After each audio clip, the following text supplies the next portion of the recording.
Ya estamos de vuelta en el programa Exploradores de Futuros y hoy día nos acompaña Daniel Granata desde México. Bienvenido, Daniel. Hola Bárbara, ¿cómo estás? Buenos días. Buenos días, un gusto tenerte acá con nosotros. Para partir un poco la pregunta clásica que le hacemos a todos los exploradores es, desde tu experiencia y vida, ¿qué es para ti el futuro?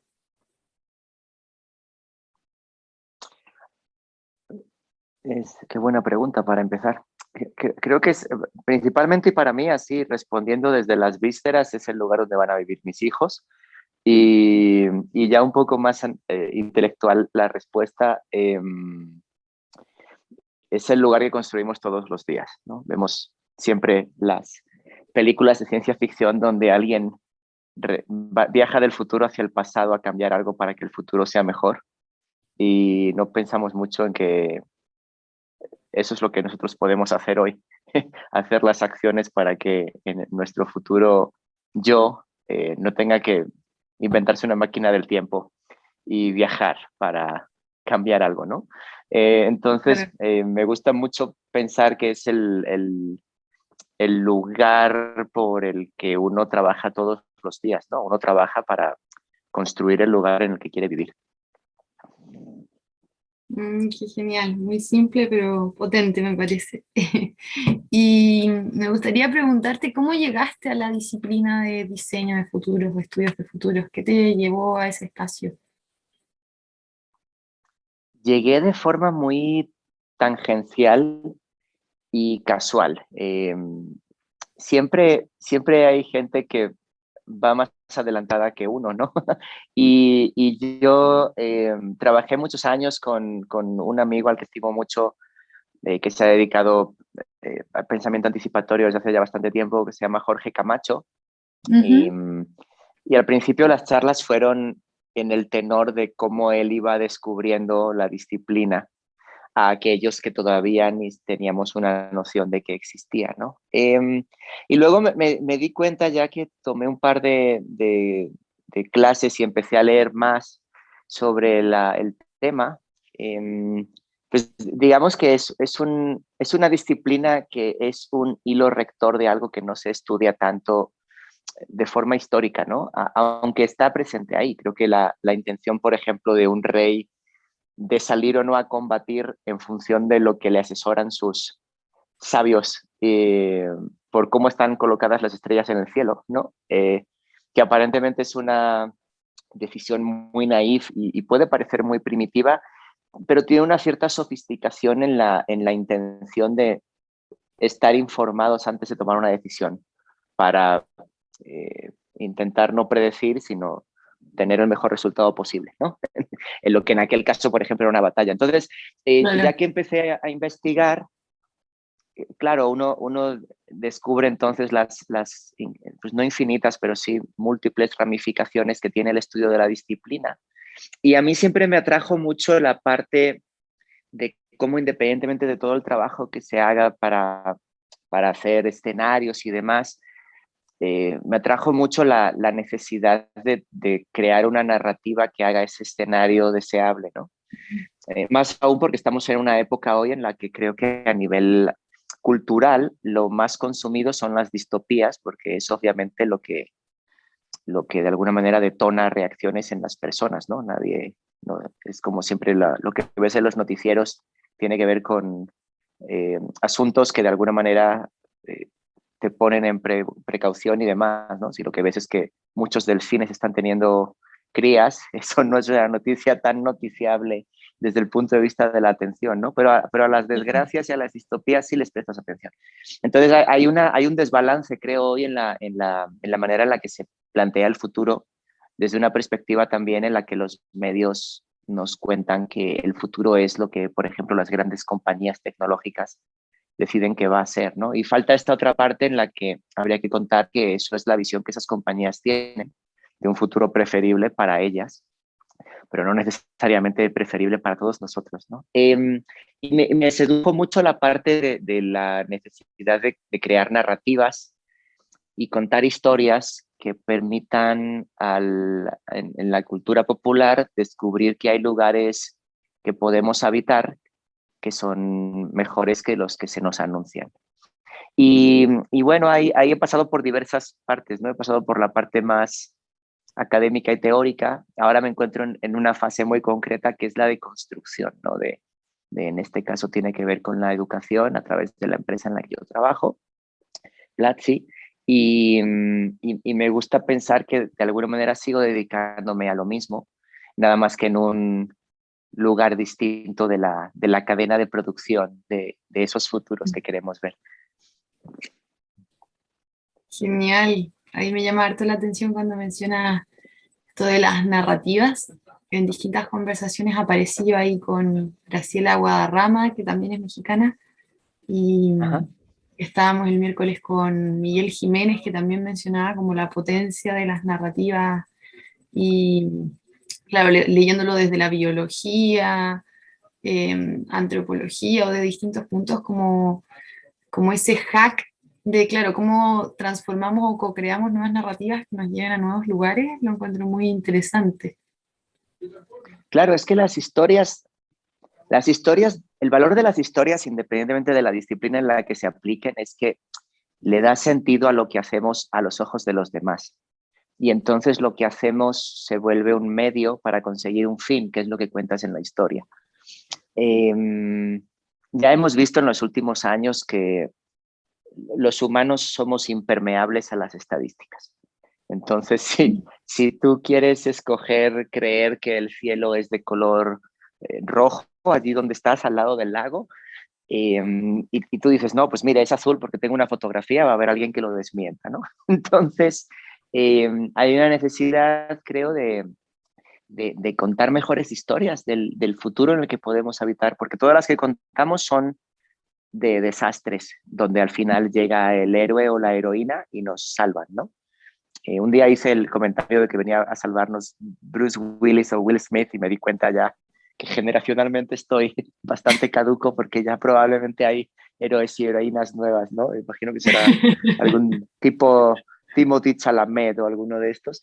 Pero en general aquí en la realidad no viene nadie a salvarnos en el último minuto del desastre, ¿no? Y pues hay unas ciertas amenazas que penden sobre nuestras cabezas ahora mismo, que son reales y que no es cuestión de esperar a ver si vienen a salvarnos, sino que desde este mismo punto todos creo que podemos intentar primero construir primeras narrativas antes de avanzar en intentar encontrar soluciones para esos problemas, ¿no?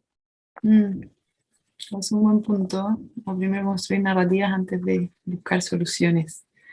Y otra cosa que mencionaste es Platzi, la organización en la que actualmente trabajas. ¿Nos podrías contar qué hacen ahí, de qué se trata Platzi? Sí, Platzi es una compañía que nace en 2013 y se dedica a la educación en línea. Es una plataforma en la cual tú entras, te suscribes y tienes acceso a N número de cursos durante lo que dure tu suscripción. Y son cursos relacionados con diversas materias como marketing, emprendimiento, programación, sobre todo negocios, desde la perspectiva de qué habilidades necesita una persona para triunfar en la economía del futuro. La economía del futuro era una de estas frases clichés que se usaban hace 4 años en un deck en PowerPoint, pero de repente después de la pandemia nos dimos cuenta que eh, todo lo que estaba a X años vista se aceleró, ¿no? O sea, probablemente todo lo que nos ha pasado en un año y medio iba a suceder igualmente, pero en un periodo de 10 años, y que haya sucedido en un año y medio ha sido muy avasallador para todos. Pero sobre todo la intención de la existencia de Platzi no es tanto el hecho de... Lo que te acabo de contar es el cómo hacemos lo que queremos lograr, que es que Latinoamérica, siendo una región donde principalmente se vive de manufactura o de materia prima o de turismo, tal es así que si naces en determinado lugar, tienes que vivir con las cartas que el destino te dio por haberte hecho nacer ahí, ¿no? Y una cosa en la que creemos firmemente es en la posibilidad de que hoy, mediante una conexión a Internet y el conocimiento, una persona puede y debe poder vivir de sus ideas y de su conocimiento, independientemente del lugar en el que viva, ¿no? Ahora, acentuado aún más por esta cuestión del trabajo remoto, etcétera. Entonces, nuestra misión o nuestra visión tiene que ver con el hecho de cómo conseguimos a escala que personas que viven en economías latinoamericanas puedan vivir de sus conocimientos y de sus ideas y que encuentren un mejor trabajo en la economía del conocimiento o que puedan fundar su propia empresa o que eventualmente si ellos deciden seguir trabajando en algo que tiene que ver con materia prima o manufactura, lo puedan seguir haciendo, pero agregando un conocimiento tecnológico que les permita estar preparados y preparadas para darle una nueva dimensión a su trabajo, ¿no? Por ejemplo, hace poco recuerdo el caso de una persona que era enfermero y tenía tal cantidad de expedientes que decidió aprender a programar para darles orden y poder tramitarlos de una forma más efectiva, ¿no? Él no va a dejar de ser enfermero, pero le agregó una capacidad tecnológica que hace que sea más eficiente en su trabajo, ¿no? Y creo que es algo que va a suceder invariablemente en cualquier escenario siempre que se contemple, ¿no? Siempre la tecnología es como una de esas constantes que sucede en todos los escenarios y la cuestión es para qué se usa, ¿no? Si para, por ejemplo, imprimir prótesis en 3D o para imprimir pistolas en 3D, ¿no? Entonces, por eso te comentaba antes que yo sentía que seguía pegado al mundo de la prospectiva, pero desde la parte en la que estoy intentando colaborar a que todas las personas que tienen algún tipo de interés tengan acceso a educación, ¿no? Platzi triunfa en el momento en el que la educación ya no sea un privilegio, sino que sea algo a lo que todo el mundo pueda acceder. Y es terriblemente difícil y por eso al mismo tiempo es muy motivante porque es uno de esos trabajos donde dices, puta, qué difícil es esto, ¿no? Pero al mismo tiempo es como, pero merece la pena, porque esto tendría que suceder, sí o sí, ¿no? No puede no suceder. Genial. Y ahí preguntándote, me parece que lo mencionaste, pero ¿esto tiene alcance como más allá de México? ¿Como personas de distintos lugares se pueden conectar a Platzi? Sí, claro, es una compañía que teníamos oficina en Colombia, México y San Francisco.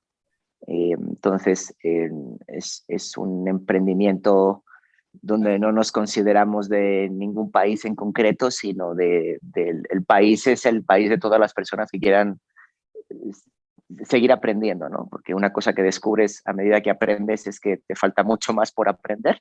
Entonces, no hay manera nunca de llenar el vaso, pero sí puedes intentar seguir avanzando. Entonces, sí, es una plataforma que está en idioma castellano. Tenemos algunos cursos en inglés, pero principalmente es en castellano. Y el objetivo y el público objetivo claramente es Latinoamérica o Hispanoamérica, ¿no? Si quieres agregar España y Portugal. Buenísimo, ahí la educación del futuro, explorando la educación del futuro. Sí, es que es una de esas frases que son muy trilladas, ¿no? Hace poco leí un tuit que me dio mucha risa que decía algo así como, acabo de ver otra presentación sobre el trabajo del futuro y estoy muy decepcionado porque resulta que en el futuro tengo que trabajar.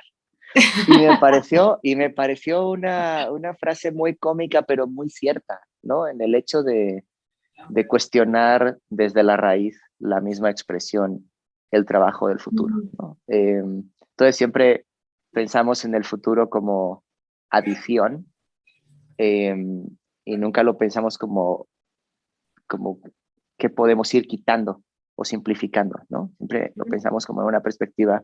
Un buen amigo, Alfredo Narváez, tiene una analogía muy buena que es, siempre lo pensamos como si fueran Legos en vez de como si fuera Jenga. Y hay veces en que para que un sistema en el futuro sea mejor, lo que hay que hacer es no agregarle más capacidades, sino quitarle algunas de las que tiene para hacerlo más sencillo, ¿no? Y sí, entonces la educación del futuro, el trabajo del futuro, el hogar del futuro, todo es del futuro ahora, ¿no? Hay como una Va de especie moda. de... Sí. Sí, hay una cierta comicidad, ¿no? Porque hace 4 años o 5 años era la innovación, ¿no? Ahora es el futuro, no sabemos qué va a ser dentro de 6. Pero hay un cierto riesgo de algo que sucede a menudo, ¿no? Y es que el marketing y la publicidad, en mi opinión, le van arrebatando palabras al mundo. como para parecer que están de moda o siguen vigentes, ¿no? Y usan tanto las palabras que al final acaban por eliminarles cualquier significado. Y eso ha Mm, pasado con sinergia, con innovación. Tú como mujer probablemente pues habrás escuchado la palabra empoderamiento no sé cuántos miles de veces en los últimos 2 años, ¿no? Y si usan tanto que hay un momento en el que ya no tienen un significado común, sino que depende de la interpretación que cada cual le da, ¿no?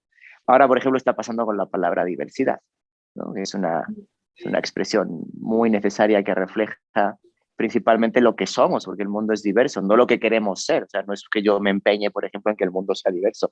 El mundo ya lo es, ¿no? Pero se trata de una forma en la que se superficializa de alguna manera, ¿no? Y entonces diversidad queda como una de estas palabras que dentro de 3 años pues será como, ah, sí, la moda de 2021, ¿no? Y no debiera ser así. Y a la palabra futuro un poco le podría llegar a suceder esto, ¿no? Que ha tenido un auge mediático y en algún punto sería deseable que se quedara, no que regresara únicamente a los académicos que se encargaban de hacer prospectiva hace 50 claro. años, ¿no? Totalmente. Y a propósito de lo que dices, me surge preguntarte, porque tú también vienes del mundo de la publicidad, o según lo que leí, tenías, claro, muchos premios en relación a publicidad y experiencia ahí. ¿Cómo la publicidad aporta a la creación de estas narrativas? Un poco cuál es ese balance entre como que no destruya la palabra o ya no se entienda qué es, pero sí aporta como a crear nuevas narrativas y a transmitirlas. No sabría decirte la verdad. Creo que la publicidad sigue a la cultura. Entonces, creo que estas narrativas debieran incidir en la cultura.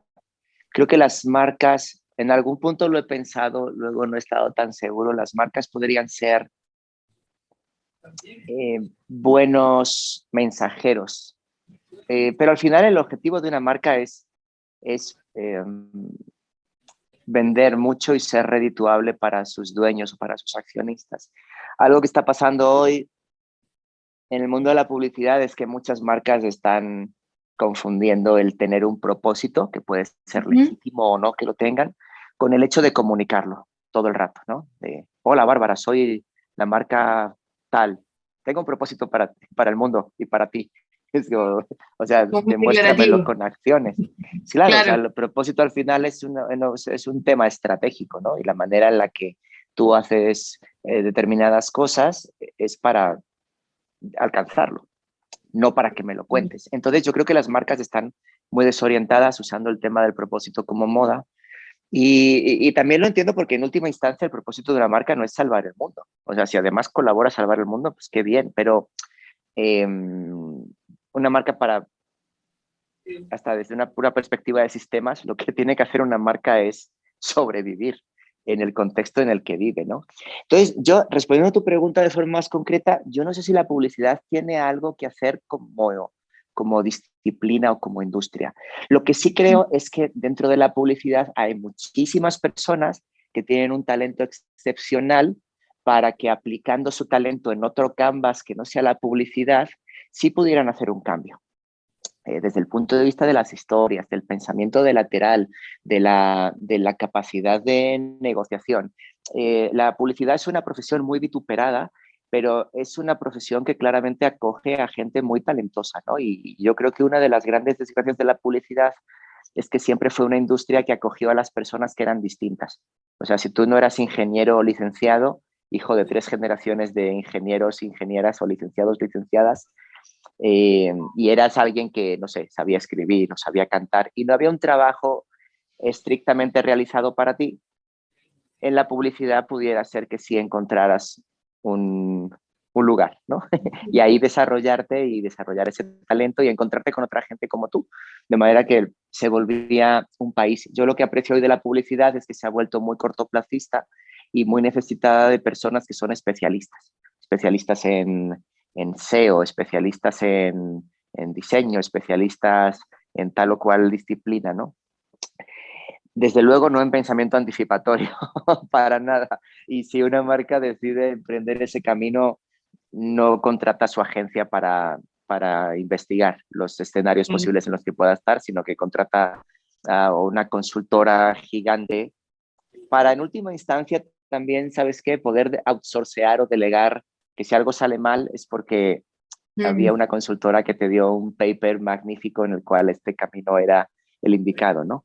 Entonces, pues respondiendo a tu pregunta, creo que lo que puede aportar la publicidad es talento, personas que descubran que hoy en 2021 el mundo es tu lienzo y que el hecho de ser una persona creativa no significa que solo lo puedas hacer en publicidad, sino que hay otros muchos ámbitos en los que lo puedes hacer también, ¿no? Y ya que lo descubres, de repente te da como una de estas, como cuando entras a un buffet y no sabes qué comer porque todo es delicioso, ¿no? Descubres, quiero hacer tantas cosas y no sé por dónde empezar.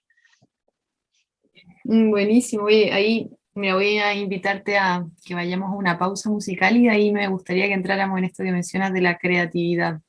Genial. Indagar un poquito más ahí, buenísimo. Volvemos enseguida.